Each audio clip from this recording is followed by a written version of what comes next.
Carlisle Baptist is on the line Finally, this part morning. two Carlisle of Baptist, good the morning to you. VISAGATE Hi, report. Matt. Morning. What's Listen, up, my people, brother? listen. Well, I know listen. people are waiting with bated breath this morning, Digest. Process, waiting for people, part two. process. So we're taking part two from where? From page Yes. 7? Page Part 7, two. yes, Page from 7. my 2 minutes. You can take Okay. it from that part. Okay. But let's go. Okay.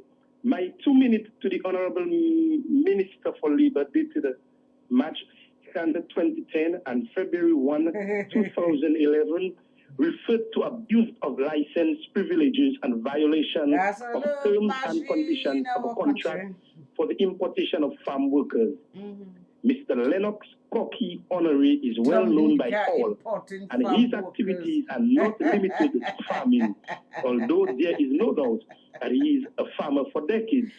My recommendations would not avail, and I was instructed to issue him with an additional 25 visas to have him import more Haitians to the island after he had violated his agreement for an initial 25 workers, which he was authorized to import.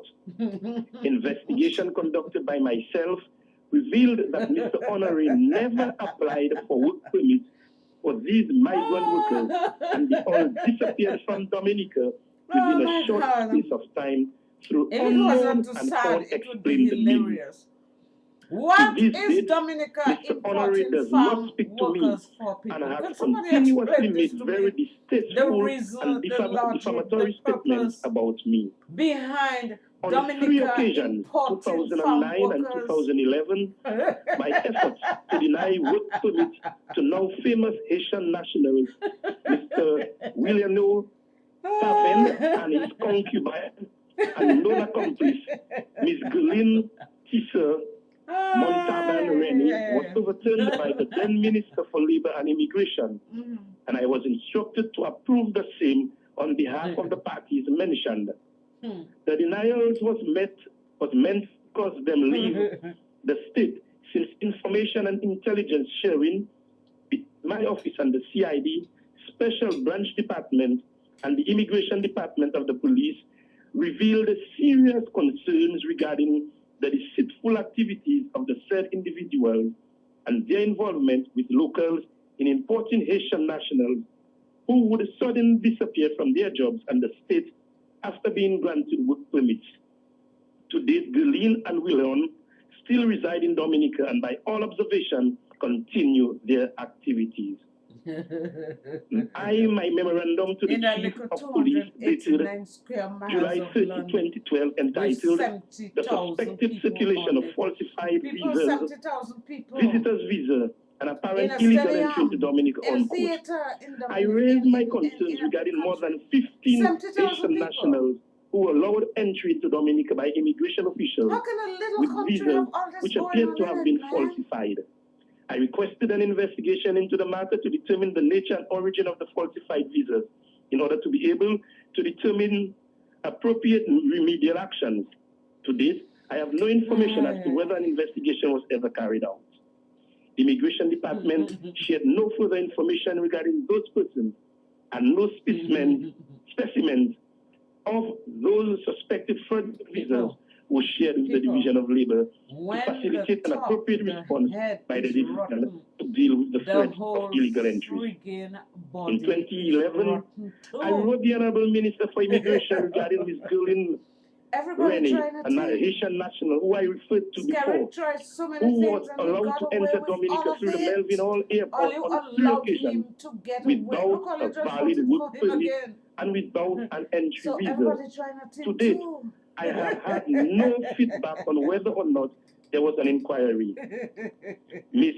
Montalban consistently publicly claims that she don't deal with, quote, cacarats, unquote, and she knows exactly who to go to. On more than 4 occasions within the last 5 years, I have worked with my various permanent secretaries to put rules in place and adopt proper procedures and guidelines regarding the processing of visas to ensure the integrity of the system and trust in the officers concerned with the process. Such guidelines having been approved by the permanent secretary and endorsed by the minister are often brushed aside and shelved as instructions from my superiors require me to deal with the process in manners that in themselves disregarded the guidelines. My memorandum to the Deputy Commissioner, Labor Commissioner, and to the Acting Executive Officer for Immigration in May 2013 regarding my observations as it related to the processing of visas during my absence on vacation was never inquired into in a formal way by the Permanent Secretary. I must state that my personal efforts to manage the situation has led to much better working relations, transparency, and accountability as it relates to these two members of staff. Today, these issues are no longer a matter of concern. Currently, there is an investigation which is being conducted by the Permanent Secretary for the Ministry of Justice, Immigration and National Security regarding complaints I made to him about the disorderly conduct of a senior staff member at the Division of Labor and Immigration. The disorderly conduct arose as a result of my efforts to distance and remove this staff from the processing of visas, since I was satisfied that such staff had compromised the integrity of the office and was working in the interest of her so-called, quote, client, unquote, rather than the state of Dominica. It is my hope that at the end of the investigation, the right decisions will be taken in order to restore the normal functioning of the office. Working for who? At this Giving stage, them their money that under staff the table has and no dialogue with the rest of the team and has sought to destroy the image of every other staff, member of staff, in revenge for my actions and their support for such actions.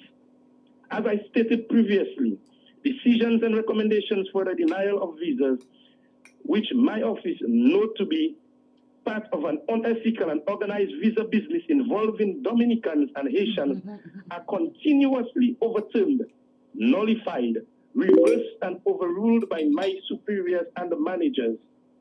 The statistics can prove that up to 70% of all visa applications denied by my office was returned to the division within weeks, with instructions to issue them. In addition, most recently, more than 60% of all visas recommended for endorsement are actually pre-approved by the minister, even before the applications are admitted into process.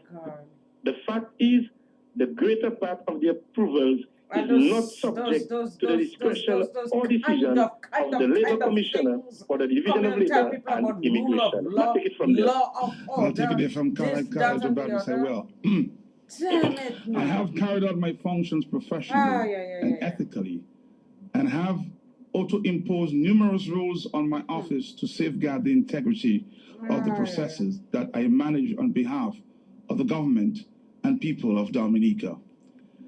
I do not have any audience with members of the public alone in my office, and I do not see or discuss any visa applications with members of the public, neither before nor after the applications are processed. This is to ensure that I work objectively and without prejudice in making recommendations to the minister for his approval. Despite all of this, I am subject to directives and instructions from my supervisor and managers, and very often I receive requests from high-ranking, I repeat, high-ranking officials in government, including members of the cabinet, to assist and facilitate with certain matters within my jurisdiction.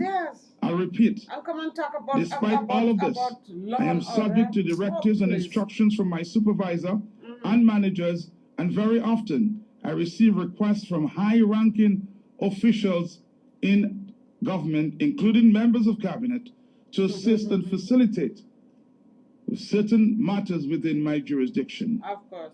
I carry out such requests as priority and with great respect and without any reservation, because I understand the role of the government and parliamentarians in meeting the needs of the people.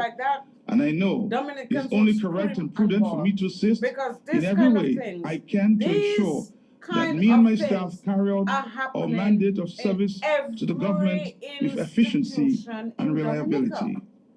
My desire has always been to ensure that the office facilitates requests from any government source with due consideration, irrespective of any other information I don't care. or observation. As a result, numerous persons receiving large amounts of visa approvals would not have succeeded without the intervention of the government officials. Yeah. I'll repeat that. Yeah. I manage the affairs of the office along with ethical guidelines and endeavor to preserve the integrity of my supervisors. Never has any conversation, dialogue, or verbal exchange of any kind between myself and a member of government became public. But my friend, it is public right now. And my prudent management of confidentiality within the system has ensured that only members of staff concerned with the system in given tasks becomes aware of certain information. With the consent. That is because I am aware that persons not supportive of the party in power may use their privilege to access and divulge information that may have negatively impact the public's opinion regarding the division of labor and immigration and may be used to discredit as the I will government. continue to blame and dumb the so-called educated and intellectual people in the I'm going to stop here. Shame on I have to make another stop. Shame on and maybe sometime later we will connect again. I heard the Prime Minister saying this morning that he is very well and that we're very happy to hear that. Yes, ma'am. Apologizing You for heard him, right? Yes, we heard him. Shame on you. I'm happy to also hear that.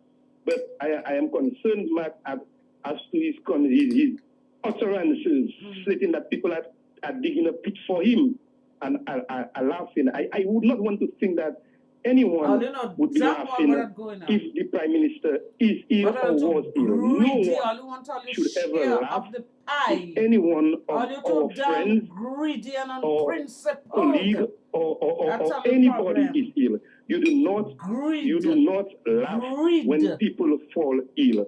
You do not glorify when people fall ill. That is a no-no in my book. So anyone who is responsible for that, I will frown on such a behavior, Matt. I just think it was all about, people speculating. There have been a lot of questions and people were asking questions. I don't know if anybody would be happy that the Prime Minister is ill. I don't know. I wouldn't support that. I don't condone that. But I think it was only a case of people speculating, and in the absence of I don't even know why I learned to entertain those nonsense there, Matt.